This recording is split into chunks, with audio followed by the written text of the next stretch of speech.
The views and opinions expressed on any program are those of the producers and/or the persons appearing on the program and do not necessarily reflect the views and opinions of FRC Media, Bristol Community College, or the City of Fall River.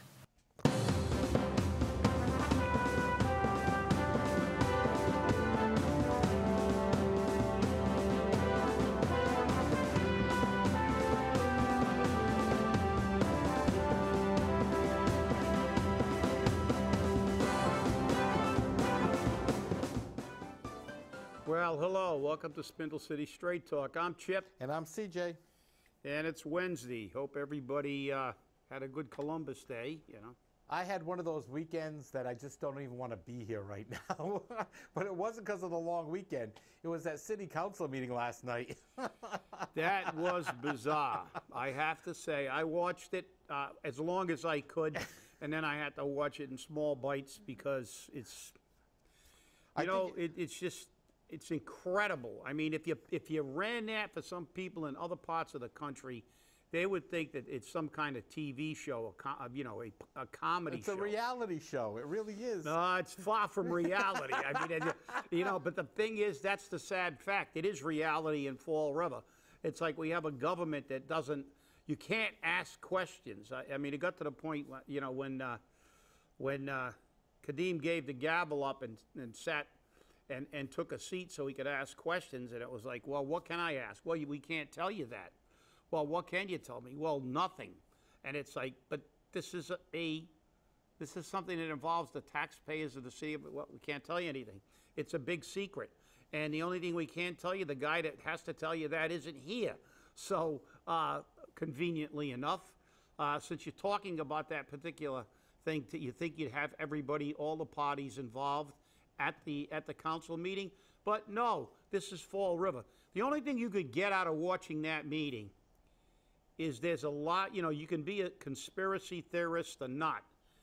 There's a lot of fishy goings on about that whole thing right from the get-go. Fact that you only had one bidder because they put that excessively high mandate for the opening bid, and then they let this guy come in and, by your own words, well, why would you pay that if you know there's no other bidder? And then did you hear that the guy wanted to acquire the right to purchase it from the company that he was working for, Fall River Redevelopment, whatever, Associates, for $7,500? Yeah. Again, another reduction. Yeah. That's almost as bad as Macomba, who bought the 64 Durfee Street property for $1 with a no rescission clause. Yeah. Okay, because he works for Froed. But, so he could buy that at the old BCC building, and he can't even... The city can't say, well, you're not doing anything with it, so it's going to revert back to us. There's no reversion clause in it. Yeah. Talk about deal cutting right and left. Well, of course. But, I mean, yeah, there you go. But, and even Fiola, I thought Fiola was pretty, when he said, why didn't you get an auctioneer who would put a floor on that, and in other words, and we said it on this show long ago. Why didn't they just, when they couldn't get that 550, why didn't they just call the entire auction off and say, okay, you don't want to pay what we said was the minimum amount?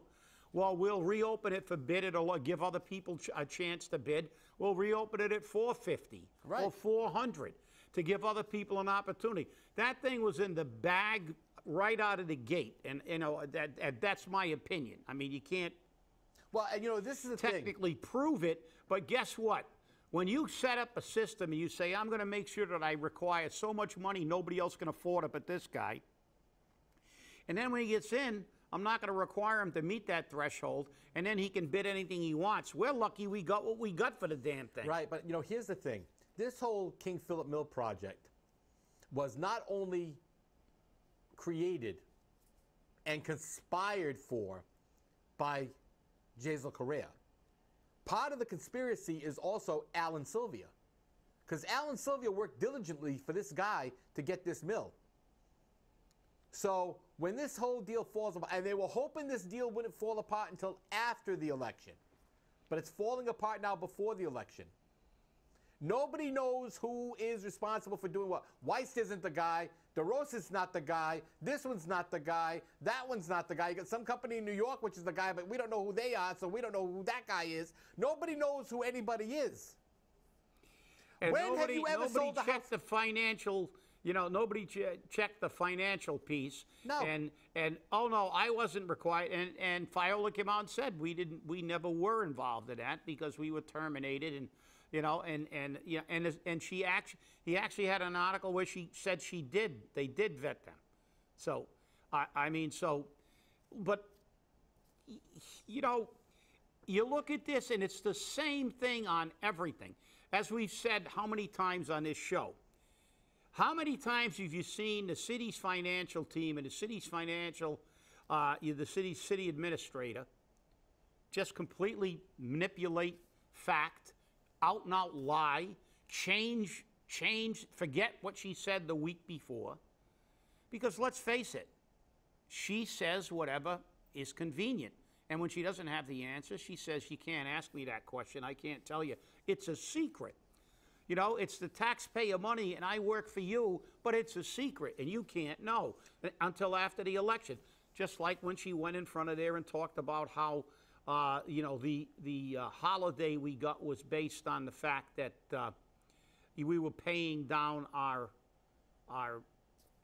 trust fund, which was a lie. It was because we caught them misappropriating our money and putting our money in their account. Now, they wouldn't do that. And I went there and I straightened it out line by line, and you notice there was never a rebuttal on that issue. But the fact is, look, this is what happens all the time.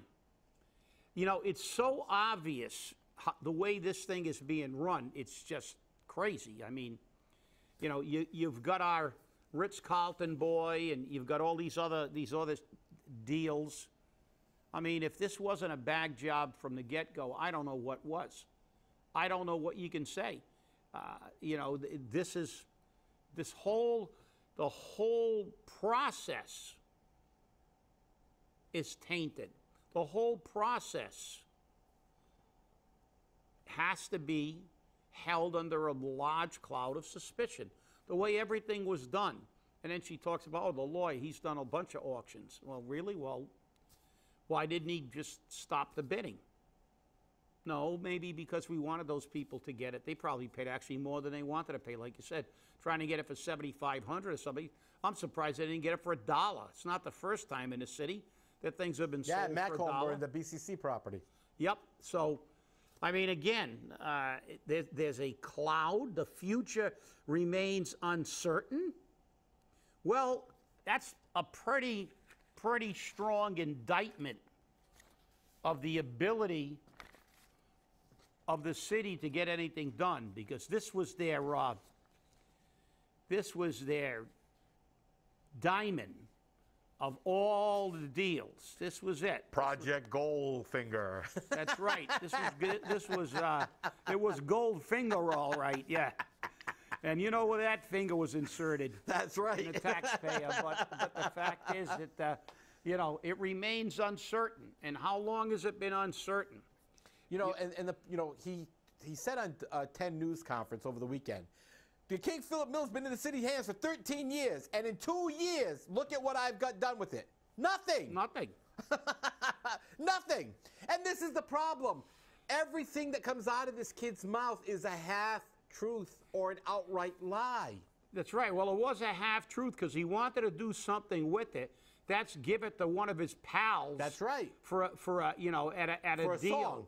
That's right. And I can guarantee you that some of those other companies that showed an initial interest in that property would have purchased that property for the amount that these people got it. Of course. They were precluded from that because they did not want to commit that much because they thought that was the minimum amount. When you go to an auction of art, and the bidding starts at $1 million. So you try to bid $5, they're going to say, well, we'll keep the painting for the next auction because we're not,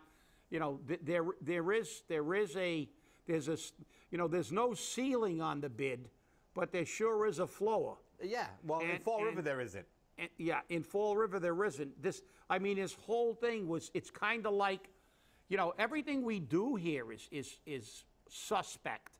We've got this situation where it's pretty obvious that the entire bid process was rigged for these people. And then how about the write your own RFP? it's like, okay, you know, write your own RFP. That way you'll get it because That's it's right. written for you. And we saw that with the real estate guy. How about the real estate guy Yeah. that got $25,000 for doing nothing? Like you said, he always says, well, look what I've done. Well, guess what, guys? That's what we're telling you. Look at what he's done. Look at what he's done. He hired a guy for 25 grand. Real estate company did zero. They proved they did zero for 25,000. And then when they got caught, he said, well, they're going to do something later on. Well, okay. He hired that company. Then of course, we've got the King Philip Mill. And you just can go on with a litany of all these things that he's talked about and what he's done. And of course, we've got our grant writer / Ritz-Carlton / living large. The guy he tried to hire for DCM, and then when we went over his resume on the air, then they didn't hire him because he had no resume. And then he hires the next guy whose major employment was ice house guard, and then he proved that he couldn't handle the job, and it was a big surprise he couldn't handle the job. And who did they end up hiring? Who the city was told to hire in the first place? John Perry. That's right. But they kept the other guy. They gave him a $5,000 pay decrease, but he's still making $40,000, $45,000 more than he ever made in his life. And we've got his resume. That's right. So I think the most he ever made was like $40,000. So even with the pay cut, he's still making $80,000. So he's doing a hell of a lot better than he ever did in his life. Yeah, well, he's not with the city anymore. But he's not with the city anymore. So let's look at what we got. Then we got the guy that had a 6-year gap in his employment and got himself a nice job. And many people are saying he doesn't even have to show up to that job. Oh, you must be talking about Hill Camara.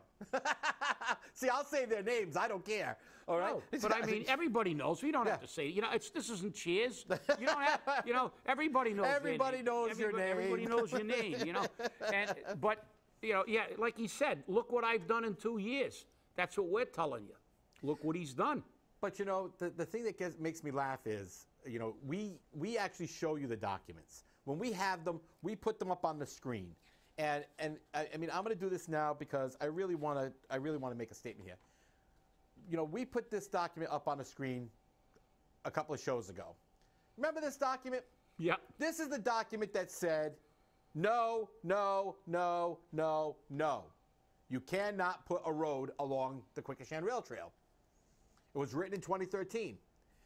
But some amazing zombie, Miss Pat Fazio, yes, I'm going to say your name. Okay? Turn around and says, get real, you're lying. We're lying? We got the documents. We put the documents out there. And you even highlighted it. We even highlight them. Okay, come on. So guess what? It's even highlighted for you that think it's too long to read if it's more than one sentence. If you're not going to believe the facts that are put before you, then don't open your mouth. Because you make yourself look like a fool. Open your eyes, read the documents that are in front of you, and know what you're saying. I follow along some of these people who were pivotal in collecting signatures during the recall. And they're falling before this mayor, letting them walk over their backs like he's Jesus. Like they're laying the palms down in front of him. You know what I mean? This is, if Will Flanagan had done half of this stuff, he would have been recalled in the first month of his office term. But this guy here has, I mean, number one, he has no shame. He doesn't care. He has no shame. He quotes that, I've done this, I've done that, I've done this. Now, here we're going to go. Are you ready? We're going to go for the liar, liar, pants on fire statement of the week. Okay. All right? We obtained a grant to fix the cameras in the housing authority. We obtained a grant to fix the cameras. We obtained to fix the cameras. No, Mr. Mayor, you did not obtain the grant. The Fall River Housing Authority obtained the grant for the Fall River Housing Authority. That has nothing to do with Fall River safety. That has to do with the Housing Authority. And we're currently requesting the contract from the Housing Authority with the Fall River Police Department, because the Fall River Housing Authority pays the Fall River Police Department a substantial sum of money to provide services, to the point that they have substations which are unmanned in some of the housing projects. They have 3 officers, 3. You know what? Boston, Chicago, Houston, Los Angeles, their housing projects, they have police forces. New York, Housing Authority Police. Maybe it's time that the Fall River Housing Authority do the job correctly and get police officers that are working for them full time. Full time. Because guess what? The money that they're paying is used to I can't even talk yet. Subsidize the Fall River Police Department. Well, and now you're down 1 police officer because he was arrested for domestic abuse. And he filed for retirement. So now you're down 1 police officer in the Housing Authority, but they're still getting paid the same amount of money. And there's a big question of that. There's a lot of questions. And that was brought up to me by some of the tenants in the Housing Authority. And so let's talk about public safety. But you know how it is, CJ. They're politicians, and politicians, when something goes right, they did it. When something goes wrong, they point fingers at everybody else. So it's just like I got new fire trucks. No, you didn't. The federal government bought those fire trucks. That's right. And as a matter of fact, the paperwork on those trucks was initiated before you even became mayor. That's right. So let's not take credit for that. Just like the South Coast Marketplace. When was that begun? Before your administration. So, but you'll take every bit of credit and you'll talk about it. And look, I understand it's time. It's politics time. It's that time of the year. It's that 6-month period where everything is attainable. Anything the taxpayer wants, they'll get promised. The road won't happen. The road won't happen. The road won't happen. You want it? The road will happen. The road will happen. So we know how it is. And as soon as the election's over, it's like, what did you say? We're going to do exactly what we want. It's just like now. It's kind of like those hearings on the pharmaceutical companies. A lot of saber rattling. And what's happened? Absolutely nothing. So you saw a lot of people out there talking about it. There's a big, big headline here. Big headline in the Herald News. And we didn't make this one up for our viewers. Again, this is a Herald News article. And it says, the future of King Philip Mill sale remains uncertain. So, okay, it's uncertain. I can tell you what, after the election, it will be certain. They will do whatever the hell they want with that property. And they don't care what the law says or about having a good process. They didn't care about it. They didn't care about a fair and unbiased process before. They just didn't expect it to last this long and fall through the cracks before the election. That's the only thing they didn't anticipate. And that's the reason it's hit the fan now, because believe me, after the election's over, if this mayor gets in, this project will be right back on track to be done, and damn the torpedoes, full speed ahead. Nobody cares about it. They're gonna just do it, and without regard, and nobody will care. Nobody will care about anything. During the pre-election, they care about everything. So what are you going to do? I mean, look, it's not like, we're not repeating history. Even Mark, our buddy Mark Monroe Dion wrote his article today, and another outrageous Fall River development. Matthew Cuss Middle School with, who the hell would build it? And he goes back to talking about all the other boondoggles we've had. And now I hear they want to make those Duro buildings down there employee wellness centers. Yeah. Oh, not again. Every ghost gets resurrected. That's right. Somebody's got, Look, somebody's making money off that deal because they love to bring that up. It just never goes away. It just never, ever goes away. And, you know, as Mark said, he says, the city as currently misled by Mayor Chase Corinne, a city council composed of several small fragments of people, is outraged. They will remain outraged just as long as they can, too. You know, and I don't mean to dismiss political outrage. Yeah, but that's the thing. Everybody gets outraged, but we never change anything. You know, now we're outraged about the old police station, the steeple on the Abbey Grill, the former King Philip Mill. You know, how much outrage can these people take before they break? It's endless. They can be outraged about anything because it's only temporary and it's only for its effect. It's called, you know, it's called outrage for effect. It's like bombastics for effect. You know, get up there. But here's the thing. You and I both say the same thing all the time. The buck stops in the mayor's office. The buck stops with him. Rock Street was blocked off because the mayor's office failed to get a hold of Lombardi or whatever his name is and tell him, fix the steeple. Failed to. Mayor failed. Let's talk about failures. Mayor failed to tell him to fix that steeple. So the people at Fall River have to be inconvenienced by driving around in circles to get to where they need to get to, because if they drive the way they're supposed to drive, they're going to get hit with a brick. And what happened to the money of the original roof at the Armory? Well, not only that, the Abbey Grill got money from CPA. Well, that's where I was going. Okay, so, so how many CDA monies have been given out and no job has been done, and they're asking for more money? That's why the CPA should be eliminated. Hey, $100,000 to a chimney study over at the King Philip Mill. A chimney study. A chimney study. I'll do it. I'll do it. I'll do it for what? I'll do it for $50,000. Okay, I'll go down there and look at the chimney. And guess what they found out with that chimney study? $100,000. That opening in the chimney, the big square opening of the chimney. It's a clean out. That's a clean out. I could have told them that. And you could have done it for $50,000. Yeah, I could have done that in 3 seconds, because when you go down, you know, how many chimney fires did I have? The first thing we look for is the clean out, because after we put water in it and all the soot falls down, you have to clean the chimney out. So,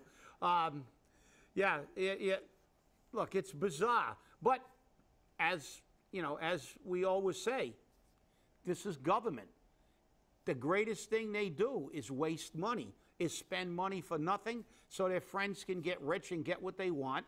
And it's an endless supply. Why? Because the people fail to do their job, you know? But more importantly, you, the voter, fail to do your research on your votes. And you take your responsibility. That's right, because in the Kennedy quote that was recently used, it's one of my favorites, is, you know, don't try to affix blame for the past. In other words, let's not dwell on the past.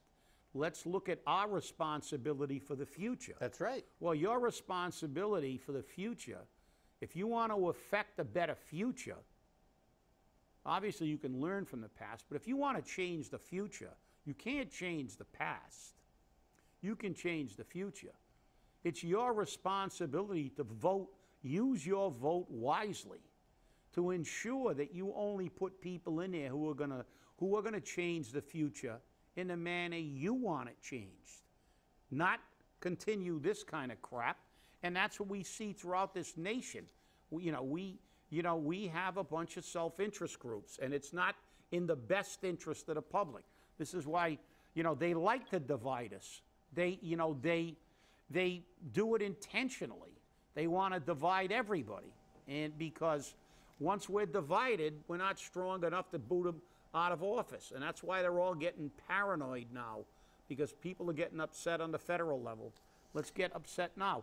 Cast your vote. Talk to these candidates. You know what was interesting was, there were a couple of things from yesterday's council meeting that I have to laugh about.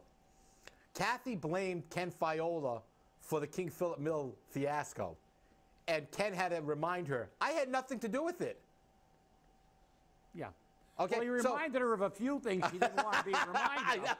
More than just that. More than just that, true. But you know, this is the problem. It's let's try to shift the blame, because already the mayor and Froed are head-to-head combat.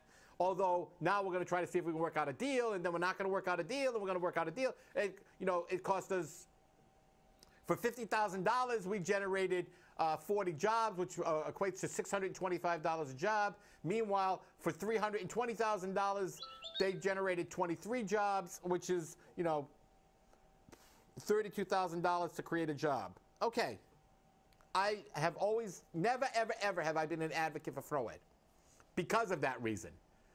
Because the way that their stats were written so that they only had to produce a job. If they lost jobs, it was never taken into consideration. So we produced 23 jobs. Meanwhile, a plant closed down and we lost 147. Well, you can't, and here was the excuse behind it. We can't control the market. No. If you lost 147 and you made 23, you're short 124 jobs. Make up the 124 now. But they didn't want to hear that. My problem is this, all around. He keeps saying that his administration is an administration of successes. This administration, like everything else that this mayor has done, has been a series of failures. I'm going to use Sam Sutter's title, Lot of Gays. It was low tags. But you got to keep going back through all of this. I mean, he screwed Partners in Providence. He screwed landlords, real estate brokers. People were upset with this kid. Nothing he has done has come to fruition. Even his snow owl business is a failure. It's a failure. And he finally admitted that all his snow owl product is a data miner, which means it scrapes data off of social media outlets. This was supposed to be a multi-million-dollar thing. Guess what? All failures. 104 Business Academy, failure. King Philip Mill, failure. Privatization, failure. Why am I saying it's a failure? Because you have not proved to me or to the people of Fall River the savings that you talked about. Where are these savings? A hell of a lot more before this 10-year, a decade-long contract, exactly, ridiculous, is over. Nobody should lock themselves in. As a matter of fact, there's actually a state prohibition on collective bargaining agreements, because many people would like to lock in pay raises for 10 years, but that doesn't happen. No. But remember, it is coming closer and closer. And as I said, take responsibility for your future, vote wisely. And I will quote our Declaration of Independence. Governments are instituted among men, deriving their just power from the consent of the governed, our consent, that whenever any form of government becomes destructive of these ends, it is the right of the people to alter or abolish it. You know something? They're driving this city, everybody with their fees and taxes. Now they want to impose more bonds that they never pay. A bond for the water department and a bond for a school on you. And the question I want to see the city councilors ask about these bonds is, I want to know how many bonds we've paid off in the last 5 years, because they have gone on record as saying the only thing we ever pay is the interest. And think about what you would do if you continued to take out credit cards and only paid the interest. Ultimately, you couldn't get any more credit cards and you would be bankrupt. And that's what's going to happen to this city. It just takes a hell of a lot longer because they're taking credit cards on all our wallets. Just remember that. Now that's something to consider. Just like the pro and con statement on that bond, and we'll talk about that on Friday. You mean the pro and the pro? Yeah, the pro and the pro. We'll talk about that on Friday. Hey, have a great day, and we'll see you Friday, people. Remember, stay angry.